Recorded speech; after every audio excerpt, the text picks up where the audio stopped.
Well, welcome back. It's actually still Saturday the 15th, but it's nearly Sunday the 16th, so we'll probably be watching this on Sunday.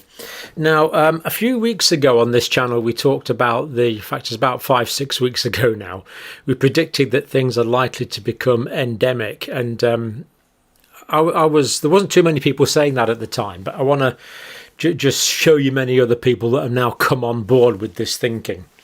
But before we do that, I just want to flag up some interesting graphics. Now, these are from Our World in Data. How do key COVID-19 metrics compare to the early peak, the early 2021 peak, the previous peak? Now, these are quite clever because they've taken 100% as being the peak here. So that means that anything above this is higher than the peak in December, January. Let's say January 2021, and anything below that is less. So it's actually quite clever. And not only that, each metric is shown as a percentage of its peak value in 2021 and is shifted to account for the observed delay between case confirmation, hospitalisation, ventilation and death. So they've actually taken these parameters and shifted them an appropriate amount. Now, they don't say on Our World in Data how much they've shifted them, but we can assume it's we can assume it's about 10 days from infection to any complications, and about 2 weeks to ventilation, and about 3 weeks or more to death. It will be something around there. So what this actually means is we can actually kind of read these that's the link to them there. It means we can actually read them in kind of I don't want that one. I want that one. It means we can actually kind of read these almost in live time when we can compare all the parameters, because we've actually shifted for the delay. So it's quite clever, really. I must say I thought about doing this myself, but it's actually a bit complicated and never quite got around to it. So I'm pleased they've actually done it. So let's look at some of these now. And this is showing really that the Omicron is so much less virulent. And so anyway, they were the cases there in the peak. This is for the UK. So we see that all things went up to their, well, obviously they all went up to 100%. So you would expect them all to be the same. But now we look at confirmed cases. So first of all, we see that the UK has peaked, but what a high level it peaked at, way higher than previous. And the percentage there is, what is it? 3 times, 300%. But then when we go down and look at the other parameters, the patients in hospital, yes, it's up a bit, but it's only at 50% of what it was at the previous peak. Confirmed deaths, round about the 20%, and patients ventilated. Again, we haven't seen a rise in patients ventilated. So all of those way less than previous peaks. Now that's for the United Kingdom. This one is for England, which gives a fairly similar picture for England. Looking at the cases there going up to 250, 260%. And if we look at Scotland, where they did have more restrictions, we find out that with more restrictions in Scotland, they had way more cases. So 250% times the cases in England, and Scotland, where they had actually more restrictions.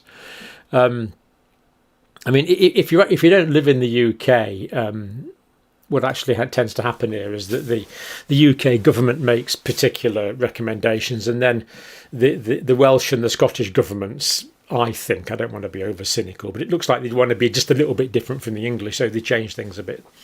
So the Scottish government and the Welsh government had greater restrictions, but they've had massively more cases.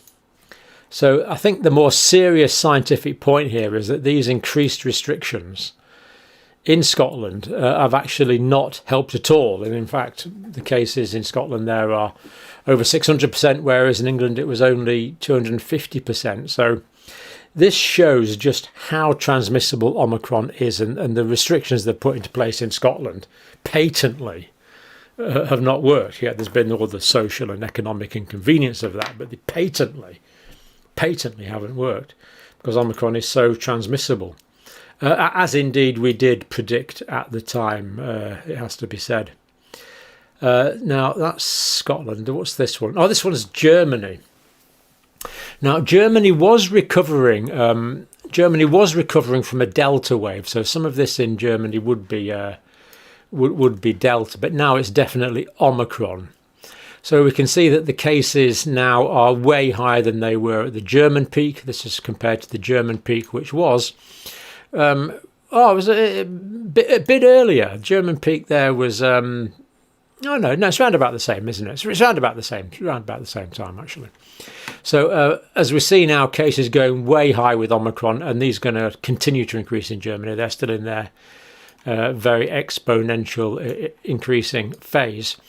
But patients in ITU, as Omicron has gone up. So as Omicron has gone up, and remember this is adjusted for the time delay. So as Omicron has gone up, patients in ICU have gone down, hospital admissions have gone down, and confirmed deaths have gone down. And now they are way lower than they were before. So that illustrates there very clearly in Germany. So what we see there is, and again, as we predicted, Omicron is displacing Delta and is associated with less hospitalizations, less deaths, and less patients being ventilated. It's almost as if Omicron is protecting us against the ravages of Delta. Well, it's not almost almost like that. It actually is that. It's really quite incredible. And we know that Omicron gives immunity against Delta as well. So it's So whatever you make of that, that's the data. If you don't want to accept my interpretation there, you have to accept the data, I'm afraid, because that's, well, unless it's straight from the Robert Koch Institute. Where's next? That is Spain. Wow, confirmed cases in Spain, straight up. Not as high as Scotland, it has to be said. Now, cases still going up there, and unfortunately we are seeing hospital admissions, ICU admissions, and confirmed deaths going up slightly in Spain. But there again, they weren't replacing a Delta like they were in Germany. So there's just about nothing there in Spain. The levels are very low, whereas in Germany we'd had that Delta problem that was being replaced, so the numbers are going down. So even although the Omicron is causing less hospitalizations, admissions, and intensive care ventilations, the sheer volume of cases is having some effect in the Spanish data. Israel, again, massive increase in cases, and again, they've gone from just about nothing. Israel had gone back to actually Israel had gone back to normal twice, really, there and there. So they're basically going from nothing, as they did in South Africa, rather than replacing Delta. So slightly different situation there. But also but we still clearly see that the levels there are way lower than their peaks were. So they're the only countries that our world in data has actually done in that format. But I thought that was remarkably interesting and quite clever. Hopefully they'll get round to doing one for the States and other countries now. Now, I've had lots of questions about this next point. Dr. Cavaleri is from the European Medicines Agency. And lots of people have been saying to me that he has said that repeat vaccinations, consecutive boosters, will actually reduce the quality of the immune response. Now, he did have a video that was taken down from the European Medicines Agency. This is from a press conference. So whether it was on that or not, I don't know. That's taken down. What is available now is on these sites here. And so what's available now that Dr. Cavaleri has said, this is what is currently on record as saying. Whether he's backpedaled a bit, we don't know, because I couldn't get to the original video that I wanted. But here he's saying boosters can be done once, in other words, the third dose, or maybe twice, that would be a fourth dose, but is not something we can think should be repeated constantly. So he doesn't actually say there that the immunity is reduced. So it leaves that possibility open, but it doesn't actually say that multiple vaccines have an immunosuppressing effect. As I say, if it does say that, it's no longer in the public domain.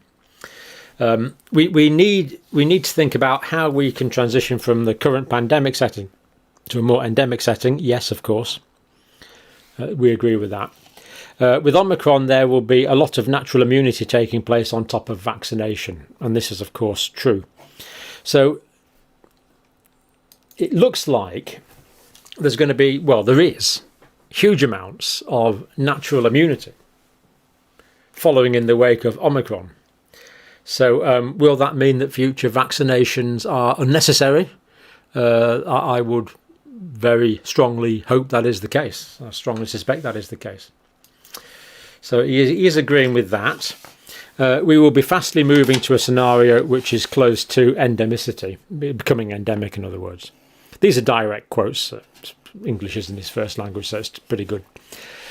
Fourth dose for all. Data has not been generated to support this approach. So he's not actually saying this hampers immunity. He's saying there's no data to support its efficacy. A repeat vaccination in a short time frame will not represent a sustainable long-term strategy. So he's saying it's not sustainable long-term. From this, he's not actually saying that is actually immunosuppressing to have extra doses of vaccine. I was asked this on a TV interview recently. The guy said, do increased vaccines actually have an adverse effect on immunity the same way as you can get antibiotic resistance? And I said, well, as far as I know, not. But then lots of you wrote in and said, is this what this guy is saying?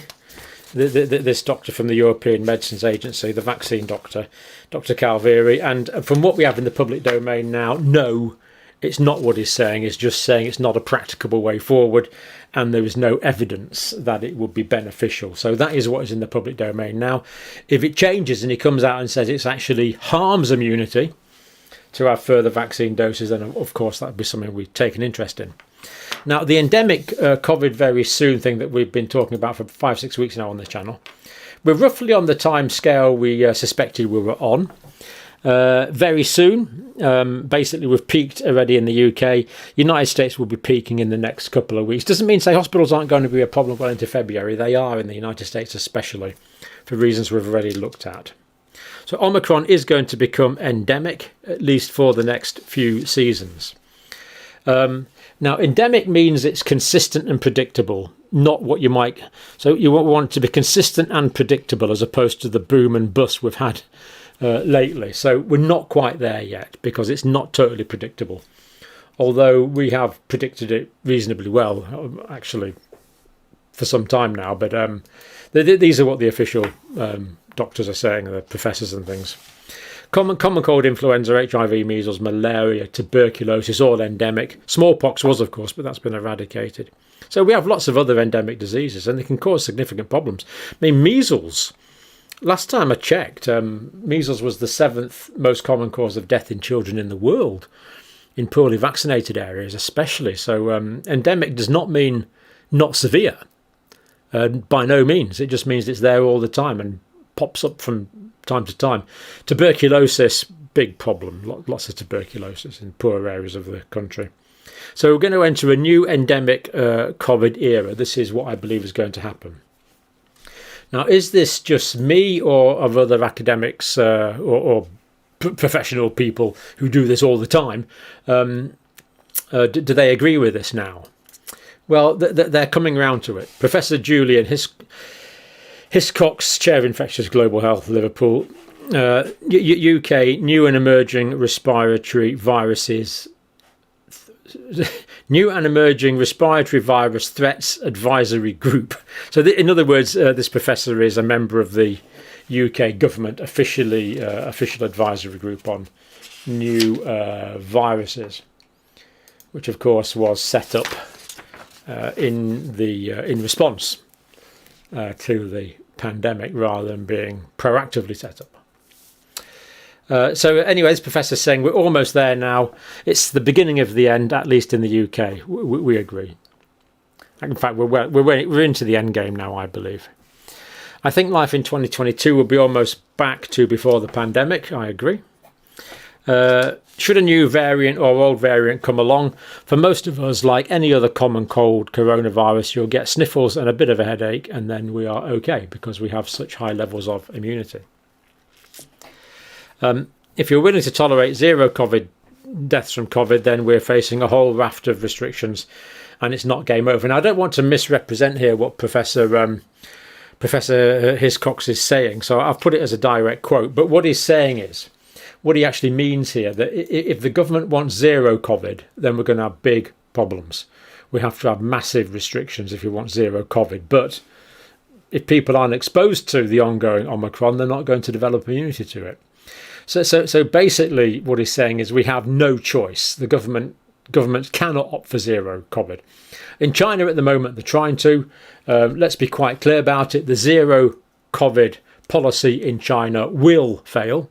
It is not possible with Omicron to have a zero policy. Everyone in China is going to be exposed to Omicron in the next few months, unless the country is completely closed down, but then we'll get deaths from starvation and all sorts of other problems. It is inevitable. We have to accept the circulation of Omicron. It'd be nice not to have it, but we have to accept the circulation of the common cold. There's nothing we can do about it. We can't say wham, all colds have disappeared. It just can't happen. So I think that's what he's saying there. So it's not game over if we want to go for zero COVID, but we can't. In a bad flu season, 200 to 300 die a day over winter, and nobody wears a mask or socially distanced. And this is true. Why have we been tolerating this for so long? All we've been doing is kind of promoting vaccination programs. And that's perhaps a line to draw in the sand, 200 to 300 deaths a day. Is that what we're prepared to accept? Probably. But it's not quite as callous as that. Let's go and see what other scientists are thinking, see if their thinking's coming round. This is Dr. Gorapelli, virologist at St George's University, who is very optimistic. We'll soon be in a situation where the virus is circulating. We will take care of people at risk, but for anyone else, we accept we will catch it. They will catch it. I agree completely. And your average person will be fine. Yeah, it is quite inevitable. So interesting to see all these people are now coming round to what we've been saying for 5 or 6 weeks. We need to accept the fact that our flu season is also going to be a coronavirus season. I agree, at least for the next few years, and is going to be a challenge for us. However, it is still uncertain how bad winters will be. The people who die from flu and COVID tend to be the same, and I've put a note there, you can't die twice. So the people that are vulnerable, that are more likely to die from COVID, are perhaps the people that have been dying from flu, influenza and its complications in previous years. It's the same basic people that are at risk. And as COVID becomes endemic and Omicron becomes endemic, then perhaps the risks are going to be comparable.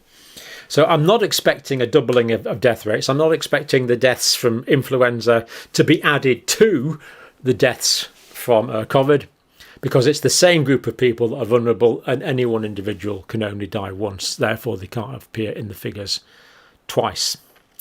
And we're not going to lose more people than we otherwise would be with hope. And I think that actually makes quite a lot of sense. Professor Gani, I should have practiced all these names, shouldn't I? Anyway, epidemiologist, Imperial College London. COVID will still be around, but we're no longer going to need to restrict our lives. I think we can get back to normal soon. It seems like it's taken a long time, but only a year ago we started vaccination, and we're already an awful lot freer because of that. That's true. That's true. It just seems like a long time, but it's only a year, just over a year since we started vaccination. And a new variant that can outcompete Omicron and be more pathogenic is possible, but it is not likely, because to have a variant which was even more pathogenic than Omicron. Even more. So forget that last sentence. To have a variant which is more transmissible than Omicron is remarkably unlikely. And the probability that you would get something that was more transmissible than Omicron, that had immune escape from previous immunity and was more pathogenic, the probability of all of those three mutations happening in the same virus is so unlikely, and probably is not genetically possible. So I think the sheer transmissibility of the Omicron variant is going to protect us from future variants for a period of time. I am optimistic about that. Professor Eleanor Riley, immunologist, University of Edinburgh. When Omicron has finished and moved through, immunity in the UK will be high, at least for a time. There you go. I mean, so basically all the main brains are now agreeing, to be quite honest with what we've been saying for some time about the optimism of Omicron. Now, just a couple of your experiences here. I'm not going to mention the name, but someone who describes himself as being 70 years old, overweight male, who used to smoke for a lot of years. Hi, John, I'm going through a period of suffering. Sorry to hear that. Got the infection last Tuesday. Tested on Wednesday and was positive. It is what you described, but the sore throat is terrible. You don't realise how often you swallow and how much it hurts until it's torture to do so. I've been taking my D3 and zinc, which is good. And quite a touching comment here. And if nothing else, my new granddaughter will get to know her granddad, which of course is the way it should be. What quite a lot of people are telling me, as you send in your experiences, quite a lot of people are saying they actually get better for a while and then get worse. So it seems to follow, they'll wake up one morning and not feel too good. Then lunchtime they'll feel pretty good. Think, oh, I'm over this. But then by bedtime they can be feeling pretty rough again. So it does seem to follow this relapsing and remitting course, usually, but for a fairly short period of time. Now let's go on to Miss N Place. When I woke up and feeling like I had a hangover, I immediately took my temperature, and sure enough, it was 37.8. So woke up just feeling pretty rough, as if you'd had a bit of a heavy night. Knew I had it, just needed confirmation. Performed a lateral flow test and bang, had a positive result in under 5 minutes. No really outstanding symptoms, no sore throat, no real headache, just the tightness of the head, just like a hangover. Temperature fluctuated hour to hour. Taste buds altered, but no loss, just altered. Basically, a general feeling of being unwell, but resolved. I haven't got the next piece of paper, but from what I remember, it resolved in about 3 days. So there you go. Good to get some of your experiences. What we are seeing with Omicron is a fairly variable. Some of you having quite a rough time. Others are minimally symptomatic. I assume I've had it because I've been exposed, maybe just asymptomatically. All the time I've done a test, it's never come up on a test, so I've never tested when I've been positive.